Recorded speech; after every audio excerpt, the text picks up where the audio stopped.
acabei de falar para vocês, a Inglaterra, na época de Elizabeth, era um país relativamente pobre, especialmente se comparado com Portugal, Espanha ou França.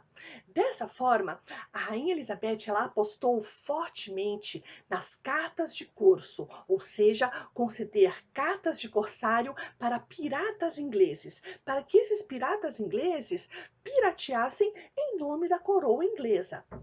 Isso fez com que a coleta de impostos desses piratas aumentasse grandemente, enchendo um pouco os cofres públicos da Inglaterra. Dessa maneira, a Rainha Elizabeth concedeu o título de Sir aos piratas Walter Raleigh, Francis Drake e Humphrey Gilbert. Raleigh foi inclusive o fundador da colônia inglesa no território americano, colônia chamada de Virgínia, em homenagem a essa rainha que, por nunca ter se casado, foi chamada de Rainha Virgem. Muitos ingleses já haviam se refugiado em solo americano, mesmo essas terras sendo pertencentes à Espanha.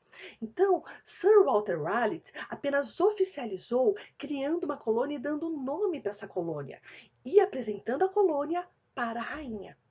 Com isso, a Inglaterra conquista a inimizade da Espanha.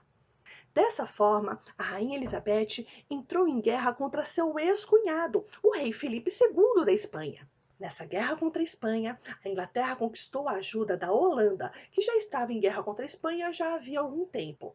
A Elizabeth mandou soldados para a região da Holanda e dos Países Baixos para confrontar as tropas espanholas. O pirata que foi nomeado de Sir depois da sua circunnavegação ao globo, Sir Francis Drake, invadiu e atacou as tropas espanholas em Cartagena das Índias, na atual Colômbia, enfraquecendo um pouco a marinha espanhola. A Espanha dessa época tinha uma marinha de guerra esplêndida, chamada de Invencível Armada. A Inglaterra não tinha a menor chance. Porém, a Elizabeth foi uma estrategista maravilhosa. Ela ia pessoalmente aos campos de batalha discursar aos seus soldados, buscando uma forma de incentivá-los a lutar melhor. Além disso, ela contou com a ajuda dos seus piratas e de um bocado de sorte. Conseguiu vencer a Espanha e, a partir daí, todo o território americano ao norte da Flórida se tornou domínio inglês. Essa rainha também enfrentou a rebelião de Tyrone, na Irlanda, que durou 9 anos, mas acabou com vitória inglesa. A partir disso, a Irlanda também se tornou domínio inglês. No campo da política externa, o governo de Elizabeth apoiou o governo do protestante Henrique de Navarra, quando esse se tornou o rei da França com o título de Henrique IV.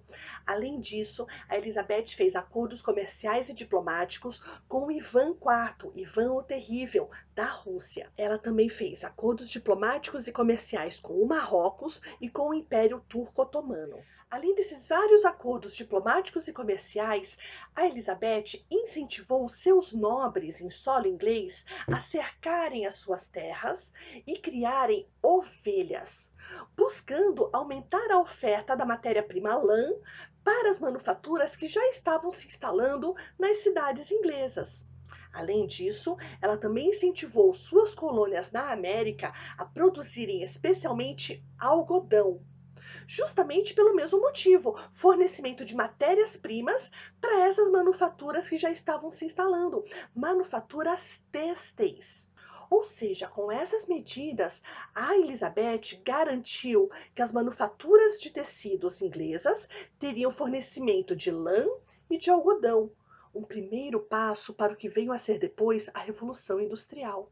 Além de todas essas medidas, a rainha Elizabeth incentivou as artes, a literatura e a cultura. Foi durante o governo dela que surgiram nomes como Sir William Shakespeare, Christopher Marlowe e Ben Jonson. Mas nem tudo foi sucesso no governo da rainha Elizabeth. As guerras custaram caríssimo e foi necessário aumentar os impostos.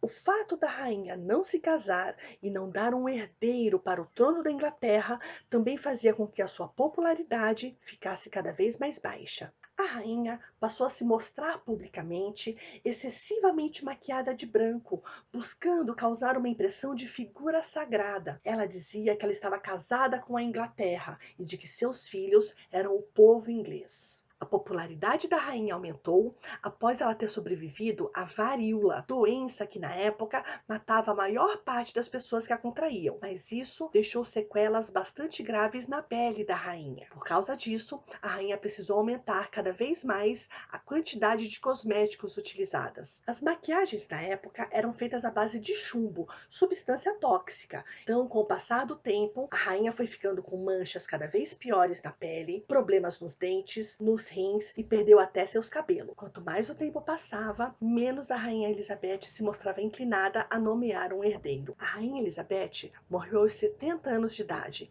sem deixar herdeiros e sem nomear um. Dessa forma, o seu conselheiro particular organizou uma sucessão ao trono que fosse de uma forma um pouco mais tranquila.